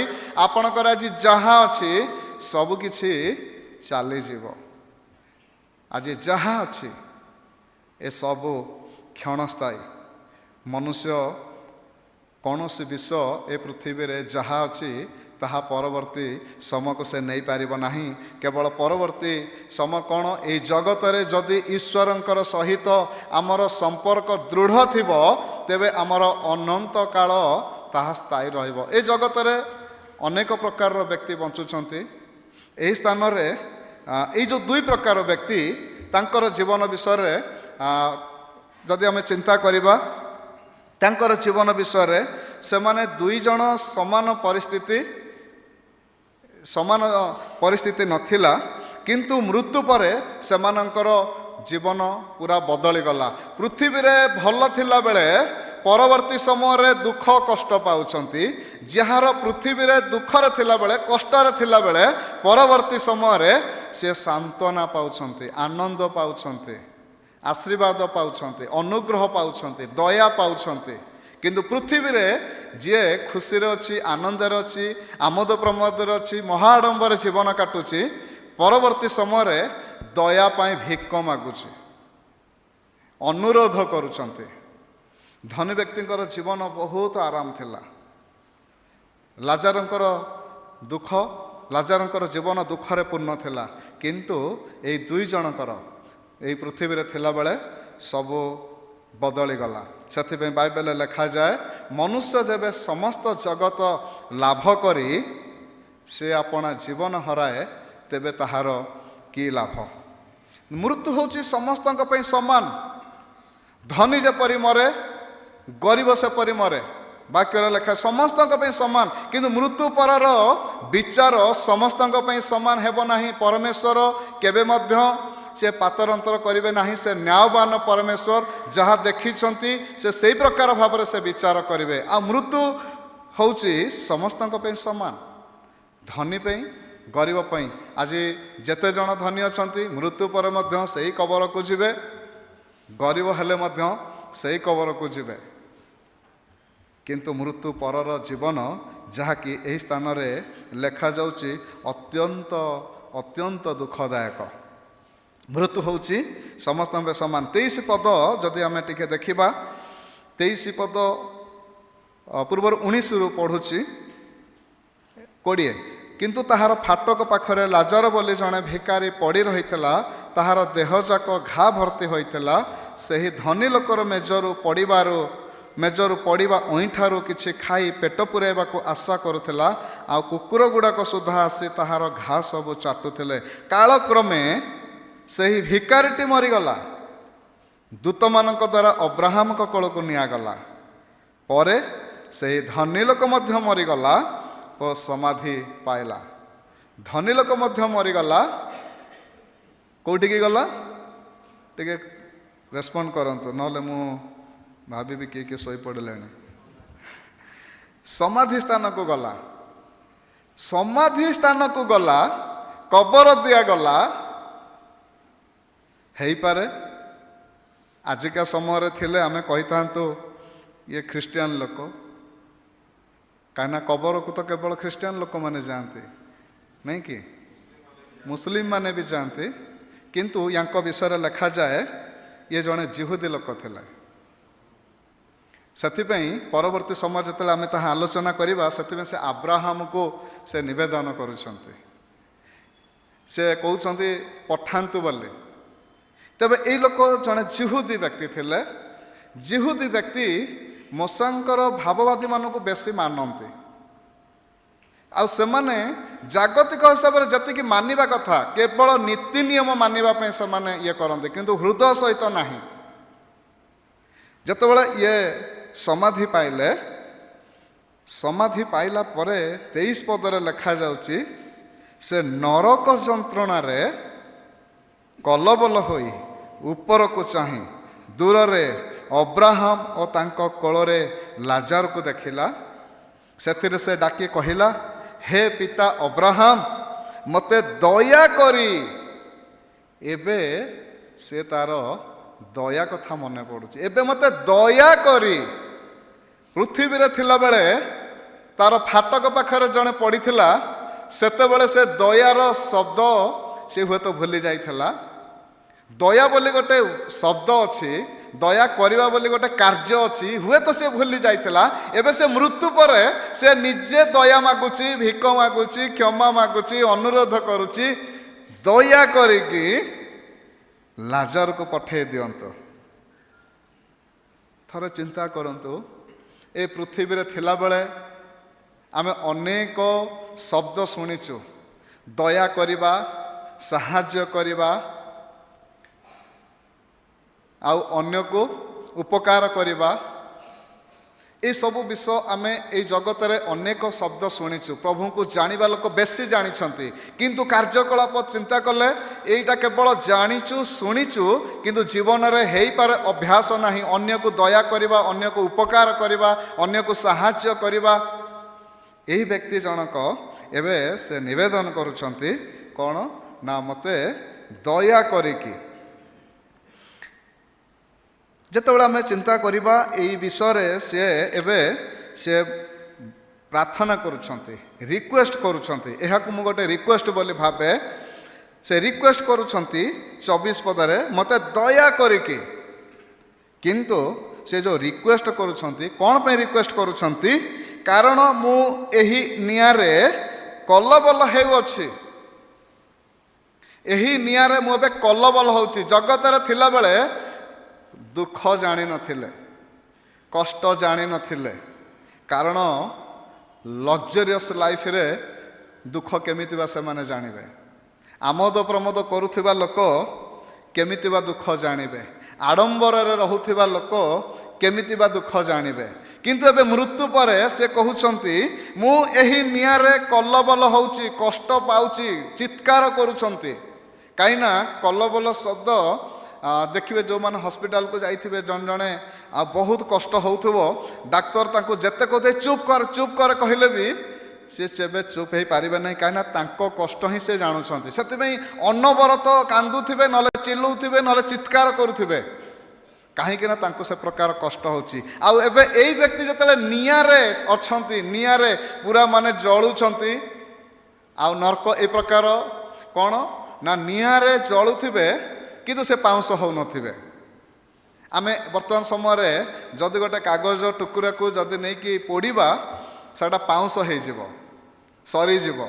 କିନ୍ତୁ ନର୍କରେ କ'ଣ ହେବ ନା ନିଆଁ ଜଳୁଥିବ, ନିଆଁ ଜଳୁଥିବ, ସେଇ ବ୍ୟକ୍ତିଟି ସେ ଆତ୍ମାଟି ଥିବ କିନ୍ତୁ ସେଟା ପୋଡ଼ିବନି, ପାଉଁଶ ହେବନି, କିନ୍ତୁ ସେଟା କଷ୍ଟ ଚାଲିଥିବ, ଅନବରତ ଚାଲିଥିବ, ମାନେ ବ୍ରେକ୍ ନାହିଁ, ଅନବରତ। ସେଥିପାଇଁ ସେ କହୁଛନ୍ତି କ'ଣ, ମୁଁ ଏହି ନିଆଁରେ କଲବଲ ହେଉଛି, ମୋତେ ତାଙ୍କୁ ପଠାନ୍ତୁ ଟିକେ ପାଣି ଦେବ। ଟିକେ କେଉଁ ପାଣି? ଥଣ୍ଡା ଥଣ୍ଡା ପାଣି କହୁଛନ୍ତି? ନାଇଁ, ମୋର ଜିଭକୁ ଯେପରି ମୁଁ ଥଣ୍ଡା କରେ। ଚିନ୍ତା କରନ୍ତୁ, ଜଗରତରେ ଥିଲାବେଳେ ତାଙ୍କର ଗେଟ୍ ପାଖରେ ଲେଖାଯାଉଛି 20 ପଦରେ, ତାହାର ଫାଟକ ପାଖରେ ଲାଜାର ବୋଲି ଜଣେ ଭିକାରୀ ପଡ଼ି ରହିଥିଲା। ସେ ଫାଟକ ପାଖରେ କେତେ ଥର ଦେଇକି ଯାଇଥିବେ? ଥରେ ତ ନୁହଁ, ନିଶ୍ଚିତ ବାହାରକୁ ଯାଇଥିବେ। ସେ ଫାଟକ ପାଖରେ ସେ ବସିଥିଲା, କୁକୁରମାନେ ବି ମଧ୍ୟ ଥିଲେ। ଯାହା ଖାଦ୍ୟ ଫୋପଡ଼ା ହେଉଥିବ ସିଏ ଖାଇବାକୁ ଚେଷ୍ଟା କଲାବେଳେ କୁକୁରମାନେ ଆସିକି ଖାଇ ଦେଉଥିବେ, ତାଙ୍କ ଘାକୁ ଓଲଟା ଚାଟି ପକାଉଥିବେ। ସେତେବେଳକୁ ପାଣି ମଧ୍ୟ ଦେବାକୁ ତାର ମନେ ପଡ଼ିନଥିବ, ଦୟା କରିବାକୁ ମଧ୍ୟ ମନେ ପଡ଼ିନଥିବ। ଏବେ ମୃତ୍ୟୁ ପରେ ସବୁ ବିଷୟ ମନେ ପଡ଼ୁଛି। ମୋତେ ଟିକେ ପାଣି ମୋତେ ଟିକେ ପାଣି ଦିଅ, ତାଙ୍କୁ ଟିକେ ପଠାନ୍ତୁ, ମୋ ଜିଭକୁ ଯେମିତି ମୁଁ ଥଣ୍ଡା କରିବି, ଏବେ ମୁଁ କଲବଲ ହେଉଛି। ଆମେ ମନେ ରଖିବା ଆବଶ୍ୟକ ଅଛି ଯେ ମୃତ୍ୟୁ ପରେ ପ୍ରାର୍ଥନା ଶୁଣାଯିବ ନାହିଁ, ମୃତ୍ୟୁ ପରେ ଦୟା ଭିକ୍ଷା ଶୁଣାଯିବ ନାହିଁ, ମୃତ୍ୟୁ ପରେ ଆମେ ରିକ୍ୱେଷ୍ଟ କଲେ ଶୁଣାଯିବ ନାହିଁ। ଯାହା କରିବାର ଅଛି ଏ ଜଗତରେ କରିବାର ଅଛି, ପ୍ରାର୍ଥନା କରିବାର ଅଛି ତ ରିକ୍ୱେଷ୍ଟ କରିବାର ଅଛି, ଦୟା ମାଗିବାର ଅଛି, ପ୍ରଭୁଙ୍କର ଉପରେ ଯେମିତି ବିଶ୍ୱାସ କରିଛୁ ସେ ବିଶ୍ୱାସ ଅନୁସାରେ ଜୀବନଯାପନ କାଟିବାର ଅଛି। ସେ କେମିତି ଜୀବନ କାଟୁଥିଲେ? ଯିହୁଦୀ ବ୍ୟକ୍ତି ହେଇଥିଲେ, ହୁଏତ ମୋଶାଙ୍କର ନିୟମକୁ ସେ ଟିକେ ଜାଣିଥିଲେ, କିନ୍ତୁ ସେ କେବଳ ଜାଣିଥିଲେ, ତାଙ୍କ ଜୀବନରେ କୌଣସି ବାକ୍ୟ ଭିତ୍ତିକ ଅଭ୍ୟାସ ଜୀବନ ନଥିଲା। ଆଜି ଅନେକଙ୍କର ଜୀବନରେ ଠିକ୍ ସେଇ ପ୍ରକାର ଅଛି। ଅନେକ ଆଜି ଆମେ ଜାଣିଛୁ, ଅନେକ ଆଜି ଆମେ ପ୍ରଭୁଙ୍କ ବିଷୟରେ ଶୁଣିଛୁ, କିନ୍ତୁ ବାକ୍ୟକୁ ମାନିବା, ଅଭ୍ୟାସ କରିବା, ପାଳନ କରିବା ଜୀବନ ବହୁତ କମ୍। ମୁଁ ଅନେକ ସମୟରେ ଏହା ଭାବେ, ଏହି ସ୍ଥାନରେ ଆମେ ଅନେକ ସଂଖ୍ୟାରେ ବସିଛୁ, ପ୍ରଭୁଙ୍କୁ ବିଶ୍ୱାସ କରିବା ଲୋକ କେତେ ଜଣ କହିଲେ ସମସ୍ତଙ୍କର ହାତ ଉଠିବ। ପ୍ରଭୁଙ୍କର ବାକ୍ୟ ପାଳନ କରିବା ପାଇଁ ଚେଷ୍ଟା କରୁଥିବା ଲୋକ କେତେ ଅଛନ୍ତି କହିଲେ ହାତ ବହୁତ କମ୍ ଉଠିବ।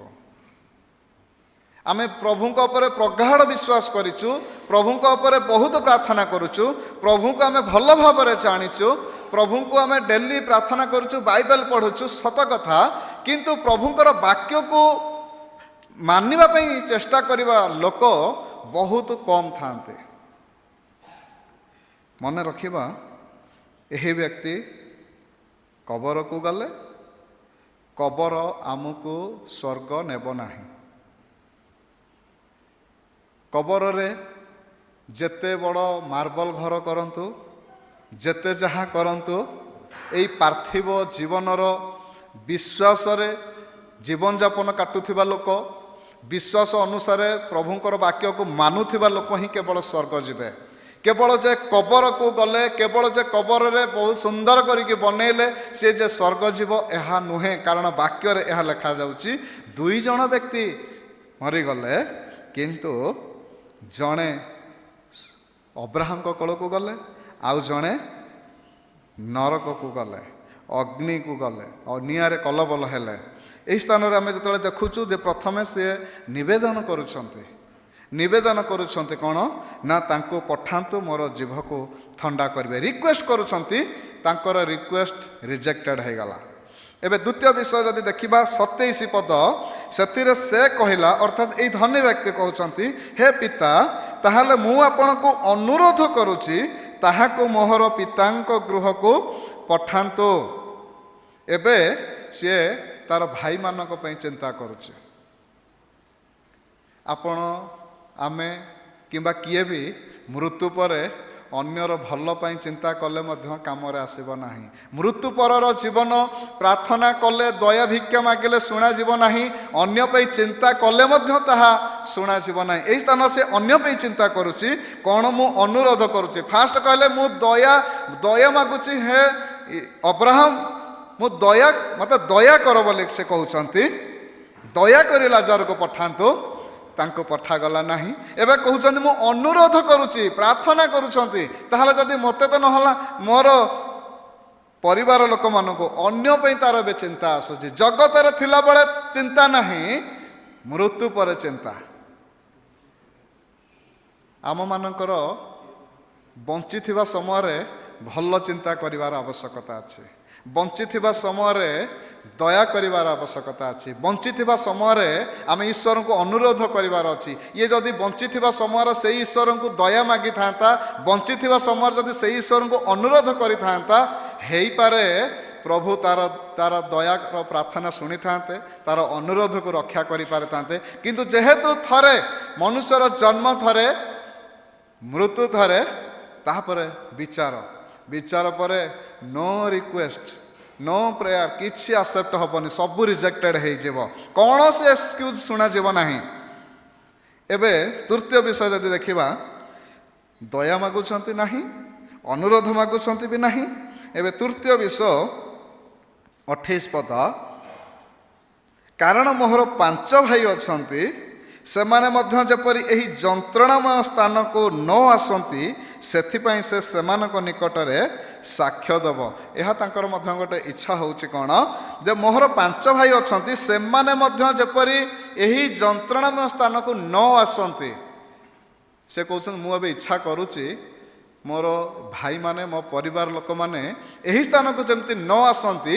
ତାହେଲେ ସେଥିପାଇଁ କରନ୍ତୁ, ମୃତ୍ୟୁ ପରେ କୌଣସି ଇଚ୍ଛା ପୂରଣ ହେବ ନାହିଁ, ଦୟା ମାଗିବା ବି ପୂରଣ ହେବ ନାହିଁ, ଅନୁରୋଧ କରିବା ବି ପୂରଣ ହେବ ନାହିଁ, ଯାହା ଇଚ୍ଛା କରିବା ବି ପୂରଣ ହେବ ନାହିଁ, ସବୁ ଖାରଜ ହେବ, ସବୁ ରିଜେକ୍ଟେଡ୍ ହେବ। 30 ପଦରେ ମଧ୍ୟ ଲେଖାଯାଉଛି, ସେଥିରେ ସେ କହିଲା, ହେ ପିତା ଅବ୍ରାହମ, ତାହା ଯଥେଷ୍ଟ ନୁହେଁ। କାରଣ ମଝିରେ ଉତ୍ତର ବି ସେ ପାଉଛନ୍ତି। ଉତ୍ତରଟାକୁ ମୁଁ କହୁନି, ଖାଲି ଏଇ ଧନୀ ବ୍ୟକ୍ତିଙ୍କର ଯେଉଁ ରିକ୍ୱେଷ୍ଟ, ଯାହା ନିବେଦନ, ତାହା ହିଁ କେବଳ ମୁଁ ଆପଣମାନଙ୍କ ନିକଟରେ ରଖୁଛି। ସେଥିରେ ସେ କହିଲା, ହେ ପିତା ଅବ୍ରାହମ, ତାହା ଯଥେଷ୍ଟ ନୁହେଁ, ମାତ୍ର ଯଦି ମୃତମାନଙ୍କ ପାଖରୁ ଜଣେ ସେମାନଙ୍କ ନିକଟକୁ ଯିବ, ତାହେଲେ ସେମାନେ ମନ ପରିବର୍ତ୍ତନ କରିବେ। ଏତେ ସବୁ ହେଉଛି, ଭାବୁଛି ମୁଁ ବୋଧେ ବାରମ୍ବାର କହିଲେ ବୋଧେ ଶୁଣିବେ। ଦୟା ମାଗିଲି ହେଲା ନାହିଁ, ଅନୁରୋଧ କଲି ହେଲା ନାହିଁ, ମୁଁ ଗୋଟେ ଇଚ୍ଛା କରୁଛି ମୋ ଘରକୁ ଯିବେ, ମୋର ଭାଇମାନେ ଅଛନ୍ତି ଟିକେ କହିବେ, ହେଲା ନାହିଁ। ଏବେ ସେ କହୁଛନ୍ତି ଯଦି ମୃତମାନଙ୍କ ପକ୍ଷରୁ, ଅର୍ଥାତ୍ ସିଏ ଚାହୁଁଛନ୍ତି ଯେମିତି ସେମିତି ହଉ ବୋଲି। ମୃତ୍ୟୁ ପରେ କୌଣସି ବିଷୟ ନାହିଁ, ଯାହା କରିବାର ଅଛି ଏ ଜଗତରେ, ଯଦି କାହା ପାଇଁ ପ୍ରାର୍ଥନା କରିବାର ଅଛି এই ଜଗତରେ କରନ୍ତୁ, ଯଦି ଅନୁତାପ କରିବାର ଅଛି ଜଗତରେ କରନ୍ତୁ, କାହାକୁ ଦୟା କରିବାର ଅଛି ଜଗତରେ କରନ୍ତୁ, ଦୟା ପାଇବାର ଅଛି ଜଗତରେ କରନ୍ତୁ, ପ୍ରାର୍ଥନା କରିବାର ଅଛି ବଞ୍ଚିଥିବା ଅବସ୍ଥାରେ କରନ୍ତୁ। ବଞ୍ଚିଥିବା ଅବସ୍ଥାରେ ଆମର ସବୁ ପରିବର୍ତ୍ତନ ହେବାର ଆବଶ୍ୟକତା ଅଛି। ମୃତ୍ୟୁ ପରେ ସବୁ ସରିଯିବ। ଯଦି ଏଇ ଲୋକଲିଖିତ ସୁସମାଚାର 15 ପର୍ବର ଆଉ ଜଣେ ବ୍ୟକ୍ତିଙ୍କ ବିଷୟରେ ଲେଖାଯାଉଛି, 2 ଜଣ ପୁଅ ଗୋଟେ ବାପାଙ୍କର ଥିଲେ। ସାନ ପୁଅ, ଏଇ ଲୋକଲିଖିତ ସୁସମାଚାର 15 ପର୍ବ 14 ପଦରେ ଲେଖାଯାଉଛି। ତାହା ଯଦିବା 11 ପର୍ବରୁ ଅଛି ଏଇ ଘଟଣାଟି, କିନ୍ତୁ 14 ପର୍ବକୁ ମୁଁ 13 ପଦକୁ ନେଉଛି। ଅଳ୍ପ ଦିନ ଉତ୍ତାରେ ସାନ ପୁଅ ସବୁ ଏକାଠି କରି ଦୂର ଦେଶକୁ ଚାଲିଗଲା, ଆଉ ସେଠାରେ କଦାଚାରରେ ଆପଣାର ସମ୍ପତ୍ତି ଉଡ଼େଇ ଦେଲା। ଦେଖନ୍ତୁ, ସାନ ପୁଅ ବାପାଙ୍କ ପାଖରେ ଥିଲେ, ଭାଇମାନଙ୍କ ସହିତ ଥିଲେ, ମୂଲ୍ୟମାନଙ୍କ ସହିତ ଥିଲେ, ସମସ୍ତଙ୍କ ସହିତ ଥିଲେ, ତଥାପି ତାଙ୍କୁ ଭଲ ଲାଗିଲା ନାହିଁ ସେଇ ପ୍ରକାର ଜୀବନ। ଆଉ ସିଏ କହୁଛନ୍ତି ମୋ ଲାଇଫକୁ ମୁଁ ଏନ୍ଜୟ କରିବି, ମୋତେ ମୋର ଭାଗ ଦେଇଦିଅ, ଆଉ ମୁଁ ନେଇଯିବି। ଆଉ ବାପା ବୁଝେଇଥିବେ, ନିଶ୍ଚିତ ବୁଝେଇଲେ, ମା ବୁଝେଇଛନ୍ତି, ଶୁଣିଲେ ନାହିଁ। ୟାଙ୍କର ଜିଦି ସକାଶୁ ବାପା ଶେଷକୁ ଭାଗ କରିଦେଇ ତାଙ୍କୁ ଦେଇଦେଲେ। ଆଉ ଲେଖାଯାଉଛି ସିଏ ଦୂର ଦେଶକୁ ଚାଲିଗଲେ, ସେଠାରେ କଦାଚାରରେ आपणर संपत्ति उड़ाई देले, कदाचार जेमिति चाहिए सेमिति कटेइले। उपदेशकर लेखा जाउची मोर चक्षु जहा बांछा कला मु तहिरु बारण कली नाही, माने मोर आखि मोर मन जहा चाहिला मु ताहा कली। एई स्थान रे ए अपवयी पुत्र कौन कले ना जहा चाहिए जेमिति चाहिए सबू उड़ाई देले, जो प्रकार खुशी पाइबा दरकार से बाटर सी कले। सी चाहिए नहीं यार परवर्ती अवस्था मोर कौन हम, मु यार किसी परिणाम भोगिबी कि मन को आसला नहीं। सी भाविले मु एबे तो बंची आगु को कौन हम। एबे भी अनेक लोक अच्छा कहते एबे बंचीचु भाई भलरे बंच पर किए जानी पर कौन हम, मरला पर कौन हम किए जानी। एबे भी अनेक लोक अच्छा से प्रकार चिंताधारा बंचुंट।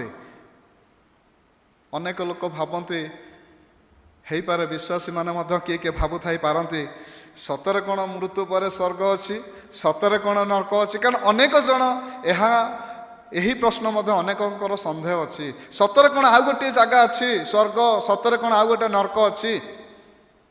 से अनेक लोक यहाँ एते गुरुत्व देना, से तो आज अनेक लोक गुरुत्व देना बोली से जीवन को कदाचार जीवन कटाऊँच, जमिति चाहूँगी सेमिति जीवन काटुंट। जदि से मनरे यही हृदयंगम हाँ, यही विश्वास, यही भरोसा, यही भय था कि मुझे जीवन काटुची, जदि यही मुहूर्त मोर जीवन चली जाए मु सीधा सड़क अग्निमय ह्रद को चलीजी। जेहेतु सहीटा को हुए तो से गुरुत्व देना, से आज अनेक विश्वासी माने जेमिति नहीं सेमिति जीवन काटुंट, जेते हीन प्रकार जीवन काटिबार अच्छी काटुंट। आज अनेक जानिले इच्छा कले सबू कोटा भूल कोटा ठीक ताहा जानिले परिवर्तन हबारे विलंब करुछंती। भावुछंती हाँ मु कौन एते शीघ्र चली जीवी, हाँ मु कौन एते शीघ्र ए पृथ्वी पलैबी। सेथिमें तो आज अनेक जन परिवर्तन हेबारे विलंब करुछंती, भावती कि नाई एबे नाई। अनेक आज युवा पिला माने भावती कि जदि बारंबार तांको कुहा जीवो कि आओ बेसी प्रार्थना करो, बेसी बाइबल पढ़, बेसी बाइबल स्टडी कर, बेसी प्रभु सहित लगी रुह, अनेकंकर मनरे आसे एबे हमर लाइफ टाको एंजॉय करवा लाइफ गोटे समय आसीबो, आमे सेते बेले प्रभु को समय देबो, प्रभु को पाखरे बसिबो। सेतिमें केही केही बाप्तिस्म नेबार मध्य विलंब करंती, कारण काहा का मनरे एहा मध्य थाए कोन मु एते जल्दी बाप्तिस्म नै गले मु आओ किछि भूल भटका करि पारिबे नाही। एहा अनेक युवा मानकर युवती मानकर मुहरु शुणा जाए। मु जदि बहुत जल्दी बाप्तिस्म नहीं जीवी मु गोटे आत्मिक जीवन बांधी हो जीवी, मो लाइफ रे मु अनेक जिनस करि पारिबी नाही। सेतिबे अनेक कहउछंती विलंब हो, आउ टिके जाऊ, आउ टिके जाऊ, मु बाप्तिस्म नेबी, आउ टिके जाऊ जाऊ, बेसी जाऊ जाऊ हुंत नै, केतले जाऊ खाई जीवे। काईना जीवन होउची क्षणस्थायी। आम जीवन विषय लिखा जाउची गोटे पानी फटका, गोटे बाष्प, आज अच्छी काली की नथिबो, घास आज उठुची काली की नथिबो, फूल आज फुटुची सकाळ को झड़ी जाइथिबो। लोक एई प्रकार अछंती, अनेकंकर देह खराब हुए, हॉस्पिटल को जाते, बहुत सीरियस हो जाते, एते सीरियस हो जाती कोमा को चली जाती। 8 दिन 10 दिन रहिबा भितरे परिवार लोक आशा छाड़ी दियंती, भावती ये आ घर को फेरबेनी, प्रभु का हाथ में समर्पण कर दियंती। किंतु प्रभुंकर आश्चर्य दया अनुग्रह, प्रभु तांको मिराकल करिकी सुस्थ सबल करिकी घर को आसीथिबे, घर को आसिकी मर जाउछंती। ए प्रकार घटना आपण सुनिछंती। कोमा को पलाउछंती, सीरियस होइकी जाउछंती, बंचिबार आशा न थाए परिवार लोक मानकर, सुस्थ होइकी फेरिकी मध्य चली जाउछंती। जीवन विषय केही मध्य ग्यारंटी दे पारिबे नाही। आपणकर परिवर्तन हबारे आपण विलंब करंतु नाही। आज अनेक विश्वासी विश्वासिनी माने अछंती, सेमाने प्रभुंक ठारे विश्वास करिसंती, आपण माने विश्वास करिसंती, सेथिपे एही स्थान रे अछंती, प्रभु को प्रेम करूछंती, सेथिपे एही स्थान रे अछंती। किंतु एबे भी आपणकर आत्मिक जीवन विषय टे चिंता करंतु। आपण कोन ସେ ଆମୋଦ ପ୍ରମୋଦରେ ବୁଡ଼ି ଯାଇଛନ୍ତି କି ପ୍ରଭୁଙ୍କର ବାକ୍ୟକୁ ଅବାଧ୍ୟ ହେଇକି ଚାଲିଛନ୍ତି କି ତେବେ ସେଇ ଅପବୟ ପୁତ୍ରଙ୍କର ଜୀବନକୁ ଫେରିବା ସବୁ ଉଡ଼େଇ ଦେଲେ, ଯେମିତି ଚାହିଁଲେ ଉଡ଼େଇ ଦେଲେ। 14 ପଦରେ ଲେଖା ଅଛି ସବୁ ଅପବ୍ୟୟ ମଧ୍ୟ କରିଦେଲେ। ଏବେ ସେ ଦେଶରେ ମହା ଦୁର୍ଭିକ୍ଷ ପଡ଼ିଲା। ସିଏ ଏଇଟା ବି ମଧ୍ୟ ଆମେ ଆମେ ମଧ୍ୟ ଅନେକ ସମୟରେ ଭାବୁ ପଇସା ତ ଅଛି ଯେମିତି କରିବା, କିନ୍ତୁ କାଲିକି କ'ଣ ହେବ ଆମେ ଜାଣିନଥାଉ।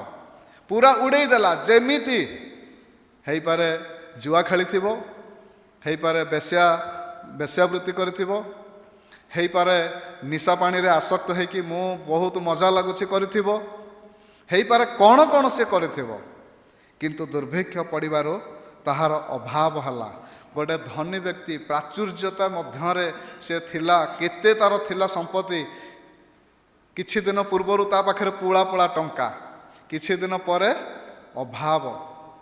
ଏବେ ସେ ଭିକାରୀ ହେଇଯାଇଛି। ସେଇଠି ସେଇ ଯଦି ତା ପାଖରେ ଏ ବନ୍ଧୁ ଥାଆନ୍ତା, ତାକୁ କହିଥାନ୍ତା ବାବୁରେ ଏହା ମଧ୍ୟ ଚାଲିଯିବ, ସେ ହୁଏତ ସେତେବେଳେ ଟିକେ ଗୁରୁତ୍ୱ ଦେଇଥାନ୍ତା। ହେଇପାରେ ତା ପାଖରେ ସେ ପ୍ରକାର କେହି ବନ୍ଧୁ ନଥିଲେ। ଏବେ ଯେତେବେଳେ ସବୁ ଚାଲିଗଲା, ଏବେ ସେ ବଞ୍ଚିବା ପାଇଁ ସଂଘର୍ଷ। 15-16 ପଦ 16 ପଦ। ସେହି ଦେଶର ଜଣେ ଲୋକଙ୍କର ଆଶ୍ରୟ ନେଲା। ସେ ତାହାକୁ ଘୁଷୁରି ଚରିବା ପାଇଁ ଆପଣା କ୍ଷେତକୁ ପଠାଇଲା।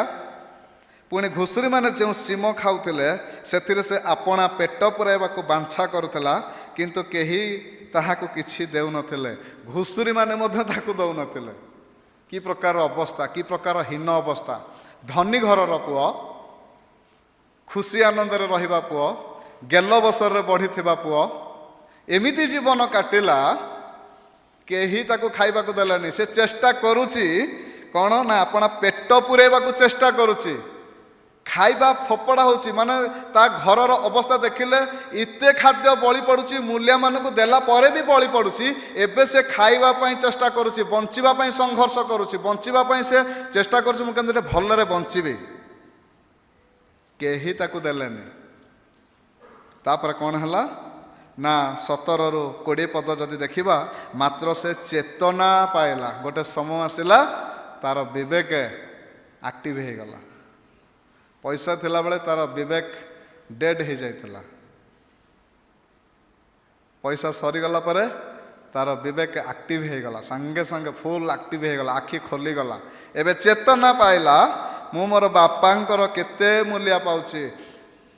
ସିଏ ଯଦି ସେ ଘୁଷୁରିମାନଙ୍କର ପାଖରେ, ଚିନ୍ତା କରନ୍ତୁ, ଯଦି ଘୁଷୁରିମାନଙ୍କ ପାଖରେ ଆଉ ମାସେ ରହିଥାନ୍ତା, ସେ ମରିଯାଇଥାନ୍ତା ଭୋକ ଉପାସରେ, ନାଇଁ କି? ଭୋକ ଉପାସରେ, କାହିଁକିନା ସେ ଖାଇବା ପାଇଁ ଚେଷ୍ଟା କରୁଛି ବୋଲି ଲେଖାଯାଉଛି 16 ପଦରେ। ପେଟ ପୁରାଇବାକୁ ବାଞ୍ଛା କରୁଛି, ବଞ୍ଚିବା ପାଇଁ ସେ ଏବେ ସଂଘର୍ଷ କରୁଛି। ଏବେ ସେ ଚେତନା ପାଇଲା, ତା ବିବେକ ତାକୁ କଥା କହିଲା। ସେ ଚେତନା ପାଇକି ସେ କହିଲା, ଏବେ ମୁଁ ଯାଉଛି ରିପେଣ୍ଟ କରିବି, ଏବେ ମୁଁ ଯାଉଛି ମୋ ବାପାଙ୍କୁ ରିକ୍ୱେଷ୍ଟ କରିବି। ସେ କହିଲା, ଭାବିଲା, ଆଉ ତାହାକୁ କାର୍ଯ୍ୟକାରୀ କଲା। ଆଉ ଆମେ ଯଦି ଦେଖିବା ତାର ପରବର୍ତ୍ତୀ ସମୟରେ, ସେତେବେଳେ ସେ ରିକ୍ୱେଷ୍ଟ କଲା, ବାପା ମୁଁ ତୁମ ବିରୁଦ୍ଧରେ ଭୁଲ କରିଛି, ମୋତେ କ୍ଷମା କରିଦିଅ। କାନ୍ଦିଥିବ, ଗୋଡ଼ ହାତ ଧରିଥିବ, ଅନୁତାପ କରିଥିବ, ଯେଉଁ ଭୁଲ କରିଛି ପ୍ରାୟଶ୍ଚିତ କରିଥିବ। ବଞ୍ଚିଥିବା ସମୟରେ ସେ କଲା। ଆଉ ସିଏ ତାର ସେ ରିକ୍ୱେଷ୍ଟ ରହିଲା ନା ନାହିଁ? ରହିଲା। ବଞ୍ଚିଥିବା ସମୟରେ ପ୍ରଭୁଙ୍କ ପାଖକୁ ଆସନ୍ତୁ। ଜୀବନ ଥିବା ସମୟରେ ଆମେ ଜାଣିନୁ କ'ଣ ହବ। ଆଜି ଭଲ ଅଛି, କାଲିକି ନଥିବ। ଆଜି ଯାହା ଅଛି କାଲିକି ତାହା ଥାଇ ନପାରେ। କେଉଁ ମୁହୂର୍ତ୍ତରେ ସବୁ ଚାଲିଯିବ। କୌଣସି ବିଷୟ ଏ ଜଗତରେ ସ୍ଥାୟୀ ନୁହଁ, କିନ୍ତୁ ପ୍ରଭୁଙ୍କ ସହିତ ଦୃଢ଼ ସମ୍ପର୍କରେ ଆମେ ବଢ଼ିବାର ଆବଶ୍ୟକତା ଅଛି, ଅନୁତାପ କରିବାର ଅଛି। এই ଅପବୟ ପୁତ୍ର ମରିଯିବା ପୂର୍ବରୁ ଅନୁତାପ କଲା। କିନ୍ତୁ ଏଇ ଧନୀ ଲୋକଙ୍କୁ ଯଦି ଆମେ ଦେଖୁଛେ, ଯିଏ ମହାଡମ୍ବରରେ ବଞ୍ଚିଥିବା ସମୟରେ ସେ ଅନୁତାପ କଲା ନାହିଁ, ମୃତ୍ୟୁ ପରେ କଲା। ମୃତ୍ୟୁ ପରେ ମଧ୍ୟ ଶୁଣାଗଲା ନାହିଁ। କିନ୍ତୁ ଏଇ ଯେଉଁ ଧନୀ ପୁଅ, ଧନୀ ଘର ଅପବୟ ପୁତ୍ର ଯାହାଙ୍କ ବିଷୟରେ ଲେଖା ହେଇଛି, ବଞ୍ଚିଥିବା ସମୟରେ ସେ ଅନୁତାପ କଲା, ୟାର କଥା ରହିଲା। କିନ୍ତୁ ମୃତ୍ୟୁ ପରେ ସେ ଅନୁରୋଧ କଲା, ରହିଲା ନାହିଁ। ଏଇ ଯେଉଁ ଅପବୟ ପୁତ୍ର ଦୟା ମାଗିଲା, ଆଉ ବାପା ତାକୁ ଦୟା କଲେ। କିନ୍ତୁ ମୃତ୍ୟୁ ପରେ ଯେଉଁ ଧନୀ ବ୍ୟକ୍ତି ଯିଏ ମଲା, ସେ ଦୟା ମାଗିଲା, ଦୟା ଶୁଣାଗଲା ନାହିଁ। ଏ ଜଗତରେ ଆମେ ପରମେଶ୍ୱରଙ୍କୁ ଯାହା ମାଗିବା ମିଳିବ। ଥରେ ସରିଗଲେ ଆଉ କିଛି ହେବ ନାହିଁ। ଆଜି ଆମର ଧନ ଅଛି ଚାଲିଯିବ, ସୌନ୍ଦର୍ଯ୍ୟ ଅଛି ଚାଲିଯିବ, ଘରବାଡ଼ି ଅଛି ଚାଲିଯିବ, ଯାହା ଅଛି ଆମେ ପ୍ରଭୁଙ୍କୁ ପ୍ରେମ କରୁଛୁ। ସାଧାରଣ ବିଷୟ ଯଦି ଚିନ୍ତା କରିବା, ଏ ଧନୀ ଲୋକ ହେଇପାରେ ସେ ଈଶ୍ୱରଙ୍କର ବାକ୍ୟ ଅନୁଯାୟୀ ବଞ୍ଚୁନଥିଲା। ସେ ଭାବିଲା ପ୍ରଭୁ ଦେଇଛନ୍ତି, ମୁଁ ମୋର ଲାଇଫକୁ ଏନ୍ଜୟ କରିବି। ଏମିତି ଏନ୍ଜୟ କଲେ ଏବେ ଯାଇକି ମଧ୍ୟ ସେଇଠି ନିଆଁରେ ଏନ୍ଜୟ କରୁଛନ୍ତି। ନିଆଁରେ ଯେତେବେଳେ ଜଣକୁ ପକାଯିବ, ଗୋଟେ ବେଙ୍ଗକୁ ବି ପକାନ୍ତୁ, କଡ଼େଇରେ ଗରମ କରି ଗୋଟେ ମାଛକୁ ପକାନ୍ତୁ, ସେ କେମିତି ପୁରା ଛଟପଟ ଛଟପଟ ହେଉଥିବ। ସେ ଧନୀ ଲୋକର ଅବସ୍ଥା ସେଇଆ, ଜୀବନରେ ଅନେକ ଏନ୍ଜୟ କରିଥିବ, କିନ୍ତୁ ଏବେ ସେ ସେଇଠି ଯାଇକି ଛିଡ଼ା ହେବାକୁ ତା ପାଦ କେମିତି ହେଉଥିବ। ଆମେ ବଞ୍ଚିଥିବା ସମୟରେ ମନ ପରିବର୍ତ୍ତନ କରିବାର ଆବଶ୍ୟକତା ଅଛି। ବଞ୍ଚିଥିବା ସମୟରେ ପ୍ରଭୁଙ୍କ ନିକଟରେ ଦୟା ମାଗିବାର ଅଛି। ବଞ୍ଚିଥିବା ସମୟରେ ଈଶ୍ୱରଙ୍କର ବାକ୍ୟକୁ ଆମେ ଗୁରୁତ୍ୱ ଦେବାର ଅଛି।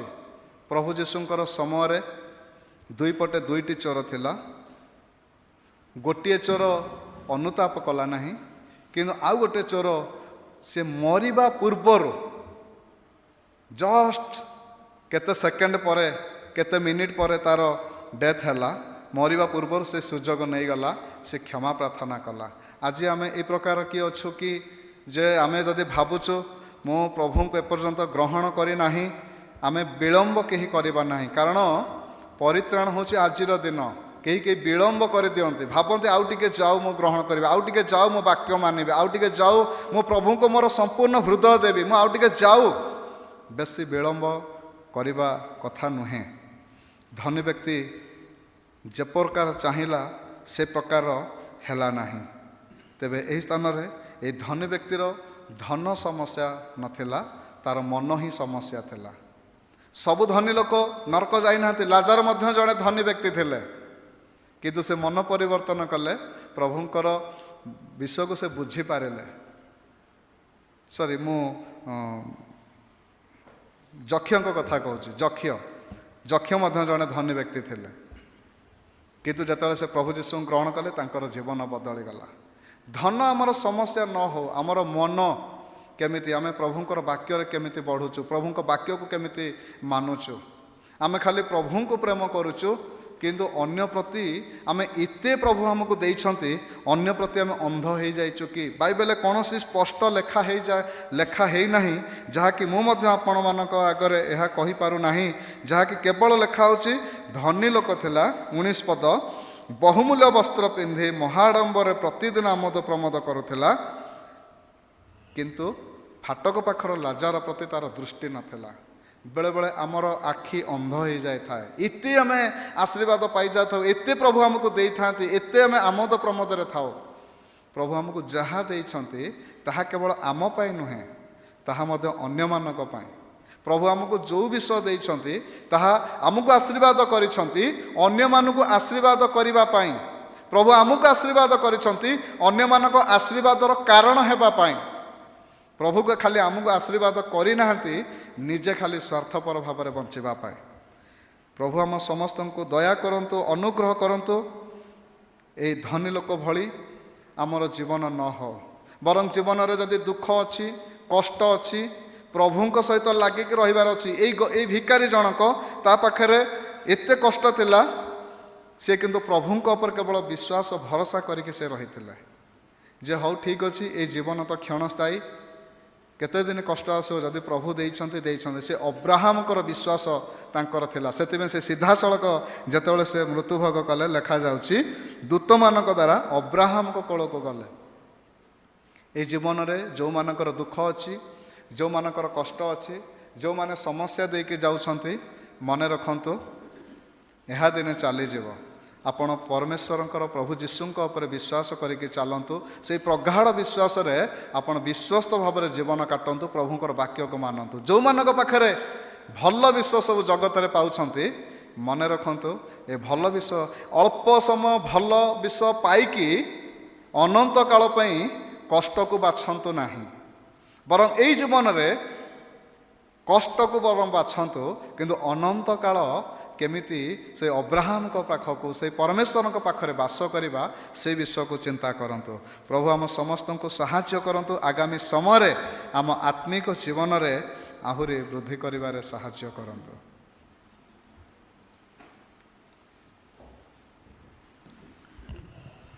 बहुत बहुत धन्यवाद प्रताप भाई हम मान को सुंदर वाक्य द्वारा उत्साहित करछंती। अनेक थर आम माने यही कहानी तो पढ़ीचु, अनेक प्रचार मध्य शुणीचु, किंतु आज आम मान को पाई एक सतर्क बाणी स्वरूप थिला। आ प्रभु आम मान को साहाय्य करंतु वाक्यर चेतना को ग्रहण करके से अनुसार जीवन काटिबा। आम माने समस्त यही समय ठिया जावा। आम मानकर सुसमाचार संगीत दल आम मान को गोटे गीतर घोषा एवं शेष पदरे कढ़ई नेबे। प्रार्थना आम पदे तुम आ तार शेष पदटी होची तुम राज्य आ धार्मिकता करिबु अन्वेषण, तुमरी सेवारे ए जीवन करिबु समर्पण। सेई अंतराटी आम माने बोलिबा।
ପ୍ରଭୁ এই ଜଗତରେ ଆମ ଦେଶରେ ଆମର ରାଜ୍ୟରେ এই ନଗରରେ ଆମ ପରିବାର ମଧ୍ୟରେ ଏବଂ ବିଶେଷ ଭାବରେ ଆମର ବ୍ୟକ୍ତିଗତ ଜୀବନରେ ତୁମର ରାଜ୍ୟ ତୁମର ଧାର୍ମିକତା ଆସୁ ତାହା ହିଁ ଆମମାନେ ମାଗୁଅଛୁ ପ୍ରଭୁ ଦୟାକର ଆମମାନେ ବର୍ତ୍ତମାନର ସମୟରେ ବର୍ତ୍ତମାନ କ'ଣ ଖାଇବୁ କ'ଣ ପିନ୍ଧିବୁ କ'ଣ ପିଇବୁ କେମିତି ରହିବୁ ଏସବୁ ଭଳି ଜୀବନ ଏବଂ ଶରୀର ବିଷୟରେ ଯେତେ ଚିନ୍ତିତ ତାଠାରୁ ଅଧିକ ଅନନ୍ତ କାଳର ଜୀବନ ବିଷୟରେ ମନୋଯୋଗୀ ହେବା ପାଇଁ ସାହାଯ୍ୟ କର ଯେପରି ଅବଶିଷ୍ଟ ଅନନ୍ତ କାଳ ଦୁଃଖରେ ନ କଟେ କ୍ଲେଶ ଯନ୍ତ୍ରଣାରେ ନ କଟେ ସେଥିପାଇଁ ପ୍ରଭୁ ଆଜିର ଦୁଃଖକୁ ସହିଯିବାର ନିମନ୍ତେ ଶକ୍ତି ଦିଅ ଯେପରି ତୁମ ବାକ୍ୟରେ ଲେଖା ଅଛି ଆଗାମୀ ଗୌରବ ତୁଳନାରେ ଆଜିର ଦୁଃଖ କ୍ଲେଶ କିଛି ହିଁ ନୁହେଁ ପ୍ରଭୁ ବାସ୍ତବତାକୁ ଆଦରି ନେବା ପାଇଁ ସାହାଯ୍ୟ କର ତୁମର ଦାସଙ୍କୁ ବ୍ୟବହାର କଲ ଧନ୍ୟବାଦ କରୁଛୁ ତୁମେ ତାହାଙ୍କୁ ତାହାଙ୍କ ପରିବାରକୁ ଏବଂ ବିଶେଷ କରି ଯେଉଁ ସେବାର ଭାର ଦେଇଛ ପ୍ରଭୁ ସେହି ସେବା କାର୍ଯ୍ୟକୁ ଆଶୀର୍ବାଦ ଯୁକ୍ତ କର ଆମମାନେ ଧନ୍ୟବାଦ ଦେଉଛୁ ଆମମାନଙ୍କର ମଣ୍ଡଳୀର ସେହି ଅନୁଷ୍ଠାନ ଦ୍ୱାରା ଯେଉଁ ବାଇବଲ କୁଇଜ୍ ସବୁ ଥରକୁ ଥର କରାଯାଏ ସେଥିରେ ଯେତେ ଭାଇ ଭଉଣୀମାନେ ସାମିଲ ହୁଅନ୍ତି ଭାଗ ନିଅନ୍ତି ସେମାନଙ୍କ ପାଇଁ ଆମମାନେ ଧନ୍ୟବାଦ କରୁଛୁ ବିଶେଷ କରି ପ୍ରଭୁ ଯେଉଁମାନେ ପରିଶ୍ରମ କଲେ ଏବଂ ପ୍ରଭୁ ପୁରସ୍କାର ପାଇଲେ ସେ ଭଉଣୀମାନଙ୍କ ପାଇଁ ସେ ଭାଇମାନଙ୍କର ପାଇଁ ଧନ୍ୟବାଦ କରୁଛୁ ଆଗାମୀ ଦିନମାନଙ୍କରେ ଆହୁରି ଅନେକ ଯୁବା ଯୁବତୀ ଅନେକ ଭାଇ ଭଉଣୀମାନେ ପ୍ରଭୁ ଏ ବିଶେଷ କାର୍ଯ୍ୟରେ ପ୍ରଭୁ ଅନ୍ତର୍ଭୁକ୍ତ ହେବାକୁ ପାରିବେ ଯୋଗ ଦେବାକୁ ପାରିବେ ଆଶୀର୍ବାଦ କର ଏବେ ତୁମର ପ୍ରିୟ ଲୋକମାନେ ନିଜ ନିଜ ଗୃହକୁ ଫେରିବା ବେଳେ ତୁମେ ସହବର୍ତ୍ତୀ ହୁଅ ପ୍ରଭୁ ଆମମାନଙ୍କୁ ତୁମର ଅନୁଗ୍ରହରେ ତୁମର ଦୟାରେ ତୁମର ନିଜ ନାମ ସକାଶେ ନୂଆ ଏକ ସପ୍ତାହ ନୂଆ ଏକ ମାସରେ ପ୍ରବେଶ କରିବାର ଅନୁଗ୍ରହ ପ୍ରଦାନ କର ଆଉ ତୁମ ଉଦ୍ଦେଶ୍ୟରେ ଯେପରି ବଞ୍ଚିବୁ ସେଥିପାଇଁ ସାହାଯ୍ୟ କର ସବୁ ଗୌରବ ମହିମା ତୁମକୁ ଦେଇ ଯୀଶୁଙ୍କର ପ୍ରିୟ ପବିତ୍ର ନାମରେ ଏହି ପ୍ରାର୍ଥନା ଉତ୍ସର୍ଗ କରୁଅଛୁ ଆମେନ୍ ଏତେବେଳେ ପିତା ଈଶ୍ୱରଙ୍କର ଗଭୀର ପ୍ରେମ ପ୍ରଭୁ ଯୀଶୁ ଖ୍ରୀଷ୍ଟଙ୍କର ଅସୀମ ଅନୁଗ୍ରହ ଦୟା ପବିତ୍ର ଆତ୍ମାଙ୍କର ଚିରନ୍ତନ ଶାନ୍ତି ଶକ୍ତି ସୁମଧୁର ସହଭାଗିତା ଶିକ୍ଷା ଓ ଚେତନା ଏବେ ପୁଣି ସଦାବେଳେ ଆମମାନଙ୍କର ପ୍ରତ୍ୟେକଙ୍କ ସହିତରେ ଶୋକ ସନ୍ତପ୍ତ ପରିବାରର ପ୍ରତ୍ୟେକଙ୍କ ସାଙ୍ଗରେ ସାରା ବିଶ୍ୱରେ ଥିବା ଖ୍ରୀଷ୍ଟାଶ୍ରିତ ପ୍ରତ୍ୟେକ ଭାଇ ଭଉଣୀଙ୍କ ସହିତରେ ରହି ସାହାଯ୍ୟ ଉପକାର କରନ୍ତୁ ଆମେନ୍ ସମସ୍ତଙ୍କୁ ନମସ୍କାର ପ୍ରଭୁ ପ୍ରତ୍ୟେକଙ୍କୁ